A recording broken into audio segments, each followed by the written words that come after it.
Hola, buenos días. Bienvenidos al proyecto IPG Patsala de Español. Me llamo Carlos Izquierdo Tobías y soy exprofesor visitante de Jamia Millia Islamia en Nueva Delhi. Ahora nos encontramos en el módulo 1 del paper Cultura y Civilización Española. Este módulo se titula La Geografía Española. Comenzaremos hablando de la situación geográfica de España como cruce entre Europa, África y América. España está situada al suroeste de Europa y está formada por una península, la península ibérica, y dos archipiélagos, las Islas Baleares en el mar Mediterráneo y las Islas Canarias en el Océano Atlántico. Además, cuenta con dos ciudades autónomas situadas en el continente africano, Ceuta y Melilla. España tiene frontera al norte con Francia y al oeste con Portugal, y sus costas dan al mar Mediterráneo, este y sur, al Cantábrico, norte, y al Atlántico, oeste. Las coordenadas exactas de España son longitud 3 grados este en Cataluña, 9 grados 30 oeste en Galicia, Baleares 4 grados este en el extremo oriental, latitud 44 norte en Galicia, 36 norte en Cádiz. Mención aparte merecen las coordenadas de Canarias, que al tratarse de un territorio ultraperiférico no se corresponden con la península. Mención aparte merecen las coordenadas de Canarias, que al tratarse de un territorio ultraperiférico no se corresponden con las de la península. 27 grados latitud norte y 18 longitud oeste. Se puede ver la distancia entre la península y las Islas Canarias en la siguiente imagen. España goza de una situación geográfica muy particular que viene condicionada por los siguientes factores. Representa el extremo suroeste del continente europeo y conecta el mar interior europeo, el Mediterráneo, con el Océano Atlántico, es decir, con las rutas hacia América. Al mismo tiempo, su frontera sur está a escasos kilómetros de la costa africana, por lo que se puede decir que está a medio camino entre ambos territorios. Junto a este dato relativo a la situación en Europa, es importante mencionar el hecho de que España es uno de los países europeos con mayor variedad de climas y relieves. Así, las diferentes regiones españolas tienen diferentes climas en función de su exposición a masas de aire frío y caliente. El predominio de cada una de ellas dará un tipo climático. Mientras que en el norte habrá un clima oceánico con más lluvias y temperaturas más bajas, en la zona meridional encontramos un clima seco y cálido. Vamos a hablar ahora sobre el relieve de España. España es un país con mucha masa montañosa, hasta el punto de que su altitud media elevada es de 660 metros. Este hecho lo convierte en el país más elevado de la Unión Europea después de Austria.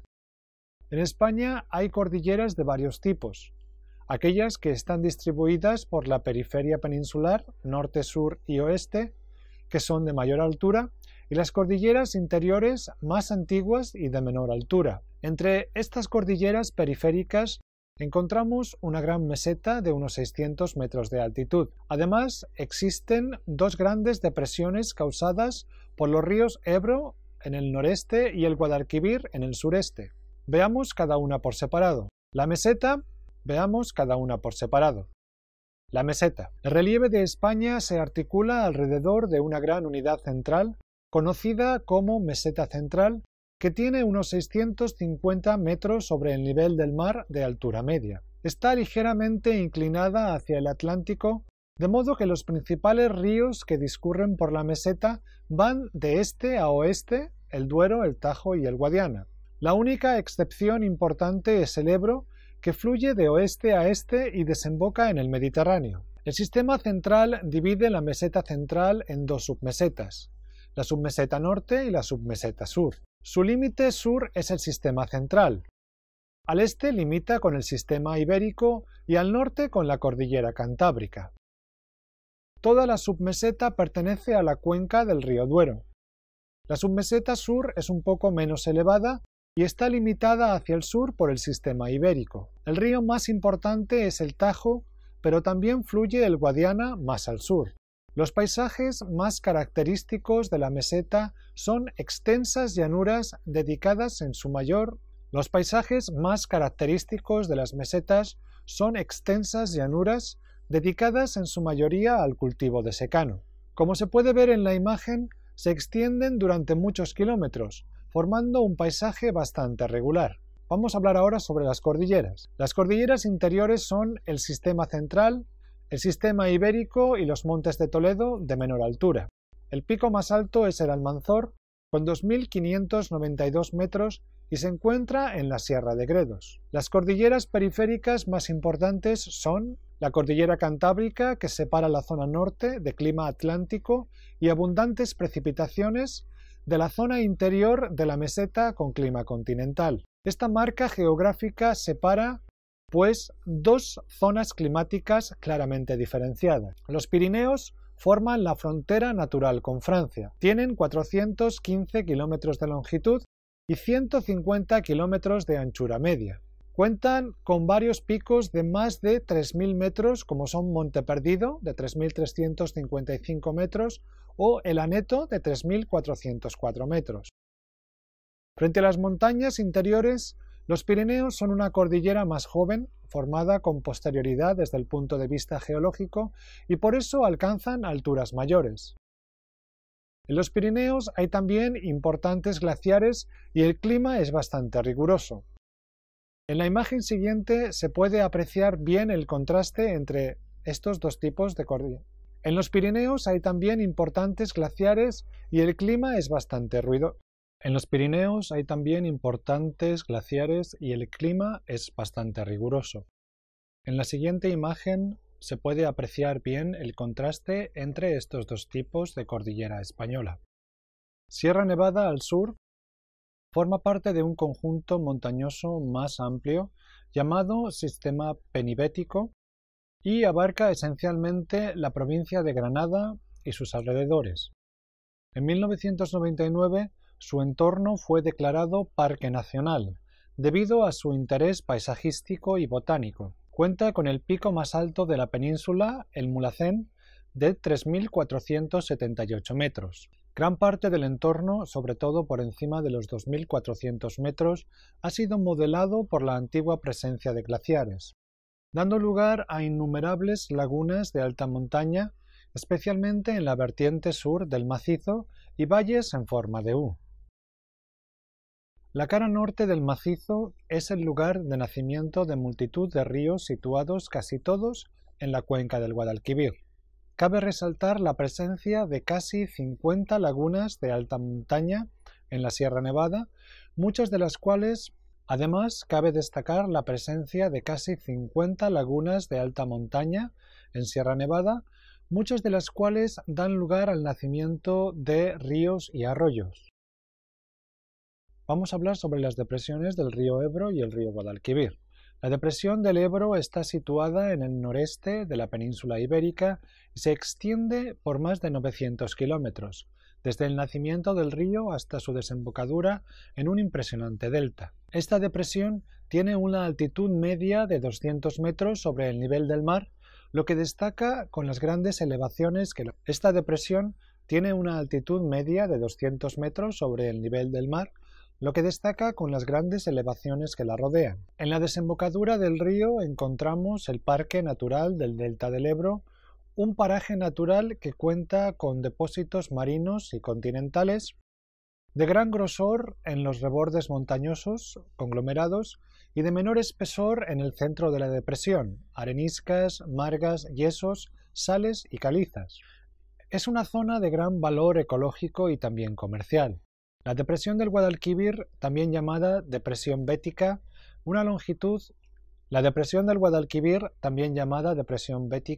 posee una longitud de 600 kilómetros. Se extiende de este a oeste en gran parte de Andalucía y acaba en el Océano Atlántico frente al Parque Nacional de Doñana, unas marismas de alto valor ecológico. La depresión tiene una altitud media de 100 metros sobre el nivel del mar, siendo así la más baja de la península. El predominio de los materiales arcillosos ha dado lugar a campiñas suavemente onduladas muy fértiles.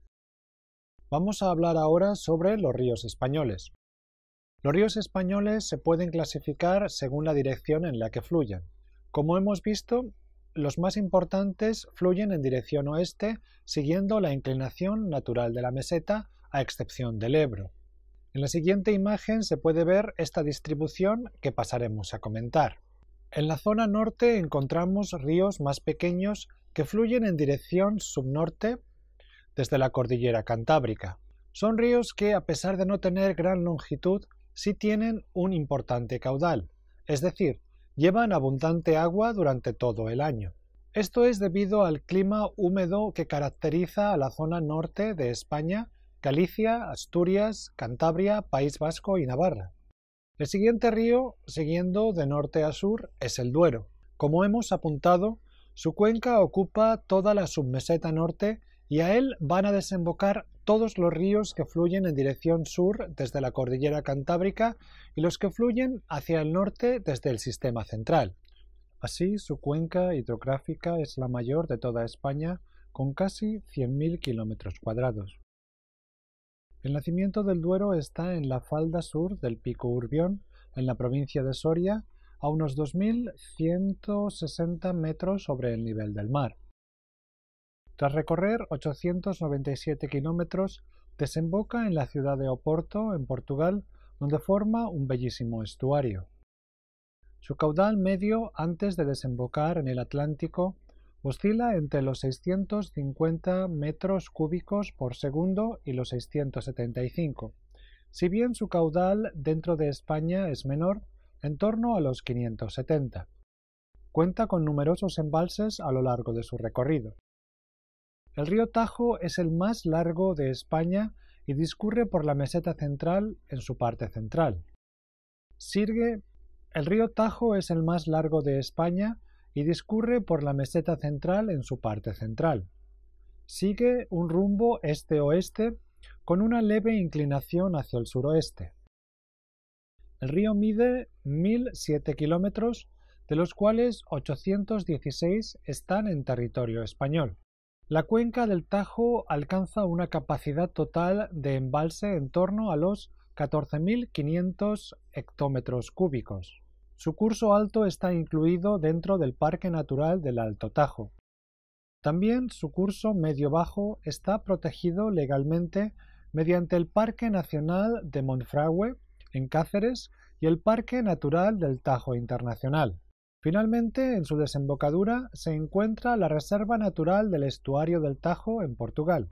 Sus afluentes más importantes son el Jarama, el Guadarrama, el Tietar y el Cécera, y todos provienen de la parte septentrional, con lo que consecuentemente vierten en el Tajo por la derecha. El río forma cerca de una veintena de embalses o pantanos a lo largo de su curso, a los que se unen los de sus afluentes, que empezaron a construirse en su mayor parte a partir de los años 50 durante la dictadura franquista. Su cuenca posee una capacidad total de embalse en torno a los 14.500 hectómetros cúbicos, de los cuales 12.000 corresponden a España, el 83%, y 2.500 a Portugal, el 17% restante. El Tajo atraviesa algunas de las ciudades más importantes españolas, como Toledo y Aranjuez, antes de desembocar en la capital de Portugal, donde forma un inmenso estuario. Al sur del río Tajo encontramos las cuencas del Guadiana y del Guadalquivir. El Guadiana es el cuarto río más largo de la península ibérica, con 744 kilómetros. Nace en el manantial de los Ojos del Guadiana y desemboca en el Atlántico, marcando la frontera entre España y Portugal durante 100 kilómetros. Comparativamente con los principales ríos españoles, el Guadiana presenta un escaso caudal. Pese a ser el cuarto río más largo, solo ocupa la 10ª posición en lo que respecta al volumen de agua exportado.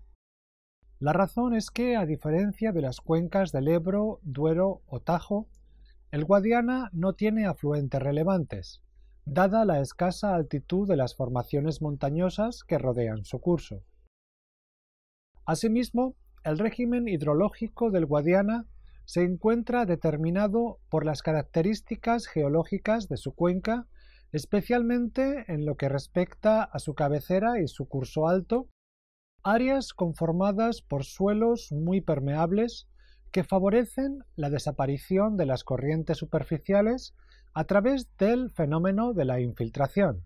Todas estas circunstancias han provocado que el aprovechamiento de sus aguas para usos agrícolas y energéticos haya sido bastante limitado, hasta prácticamente la segunda mitad del siglo XX. El río Guadalquivir nace en la Sierra de Cazorla, en Jaén, y desemboca en el Atlántico en la población de Sanlúcar de Barrameda, formando un amplio estuario entre Cádiz y Huelva. Entre Sevilla y el estuario se sitúa una amplia zona húmeda conocida como las Marismas del Guadalquivir. El Guadalquivir es el quinto río por longitud de la península y atraviesa las principales ciudades andaluzas, Córdoba y Sevilla. Posee un régimen fluvial muy irregular y esto provoca enormes crecidas. Estas han causado problemas a lo largo de la historia, sobre todo en Sevilla, ya que se encuentra en plena llanura aluvial. El problema de las inundaciones se ha resuelto en la capital andaluza, pero no así en Córdoba y otras poblaciones de la cuenca como Andújar y Montoro, que fueron afectadas por graves inundaciones en 1997.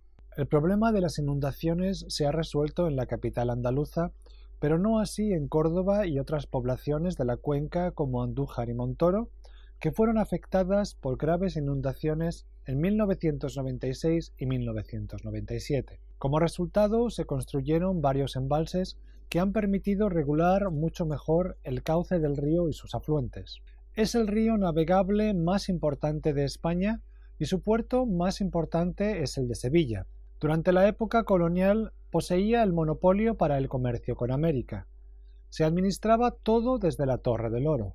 El riego consume el 80-85% del agua disponible.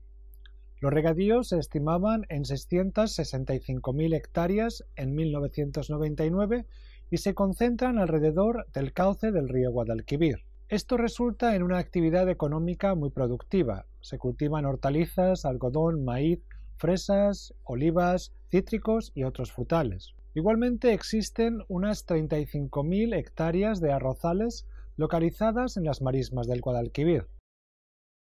Sin embargo, el Guadalquivir se enfrenta a un problema de polución en las aguas procedente de zonas urbanas, industriales y agrícolas. Esto tiene un impacto negativo en la calidad del agua de la zona. Según el tipo de industria se producen distintos tipos de residuos, si bien hay eficaces sistemas de depuración de las aguas. Pero a pesar de los esfuerzos, el nivel de contaminación y vertidos al río va aumentando paulatinamente, sobre todo en las industrias que producen contaminantes más peligrosos, como metales tóxicos producidos por minas o los trabajos en el puerto de Sevilla. Todo esto hace que el Guadalquivir tenga una turbidez y un grado de salinidad muy alto, afectando a su vida económica y medioambiental. Todo esto hace que el Guadalquivir tenga una turbidez y un grado de salinidad muy alto, afectando a su vida económica y medioambiental debido al desgaste que sufre por las consecuencias anteriormente vistas. A esto hay que añadir la baja tasa de depuración de vertidos urbanos que se registra en las poblaciones que vierten sus aguas residuales al río, especialmente las situadas en la cuenca del río Guadair. A esto hay que añadir la baja tasa de depuración de vertidos urbanos que se registra en las poblaciones que vierten sus aguas residuales al río, especialmente las situadas en la cuenca del río Guadaira, donde además está la problemática derivada de los vertidos procedentes de la industria del aderezo de aceituna altamente contaminante. Gracias a la concienciación de los gobiernos, desde el año 2000 todas las aguas residuales que vierten al río Guadaira son depuradas en estaciones depuradoras de aguas residuales urbanas. El río Ebro es el más caudaloso de España y el segundo más largo después del Tajo. El río tiene una longitud total de 930 kilómetros y su cuenca hidrográfica es la más extensa de España, con una superficie de 86.100 kilómetros cuadrados, ya que la del Duero, que es mayor, se reparte entre España y Portugal. A pesar de ser el más caudaloso, es muy irregular. A finales de verano tiene fuertes estiajes en toda la cuenca, de modo que apenas lleva una décima parte de su caudal medio. Como ejemplo extremo podemos comparar los siguientes registros. Ha llegado a tener un caudal de 32 metros cúbicos por segundo en periodo de sequía, y se llegó a los 23.484 en una gran crecida en 1907, cuando el río alcanzó los 9,95 metros de altura. Para remediar estas diferencias, el Ebro hoy en día cuenta con importantes embalses. El Ebro sufre sus crecidas más frecuentes en la estación fría, de octubre a marzo, aunque a veces se prolongan en el tramo final hasta mayo. Las de estación fría suelen estar ligadas al régimen pluvial oceánico, mientras que las ocurridas en primavera son fruto de la fusión de la nieve en los Pirineos. Por el contrario, los estiajes se producen en verano, de julio a octubre en Miranda de Ebro y de finales de agosto y primeros de septiembre en Tortosa. Los aprovechamientos de las aguas del Ebro son variados. Para el regadío, que a través de diferentes canales abastecen a 783.948 hectáreas de cultivo. También se aprovechan sus aguas para la producción eléctrica con unas 250 centrales con una potencia instalada de 3.771 megavatios. El Ebro atraviesa varias ciudades hasta desembocar en el delta. La más importante es sin duda Zaragoza. Finalmente hay que mencionar las cuencas de los ríos Júcar, Segura y las de los ríos de menor tamaño dentro de Cataluña. Son ríos con un régimen de lluvias muy irregular y sus aguas se destinan especialmente al regadío. Vamos ahora a hablar sobre los paisajes españoles. Los paisajes españoles se diferencian. Vamos a hablar ahora sobre los paisajes españoles. Los paisajes españoles se agrupan en tres grandes secciones en función del clima. Vamos a hablar ahora sobre los paisajes españoles. Los paisajes españoles se diferencian en tres grandes secciones. Vamos a hablar ahora sobre los paisajes españoles. Los paisajes españoles se agrupan en tres grandes secciones en función del clima. En la zona norte, un clima húmedo con abundantes precipitaciones, escasas variaciones térmicas y vegetación de hoja caduca, robles, hayas, castaños y olmos. También destacan especies introducidas para la repoblación y explotación, como el pino y el eucalipto. Sus ríos tienen abundante agua todo el año y hay muchos prados destinados a la ganadería. En la meseta central, un clima continental con extremos térmicos y un régimen pluvial bastante irregular. En la zona oriental, un clima bastante seco con vegetación adaptada a la sequía y bosques de hoja perenne. La encina es el árbol más extendido, además de un rico sotobosque, árboles pequeños y arbustos. Y terminamos aquí el módulo 1 que trata sobre la geografía española. Muchas gracias.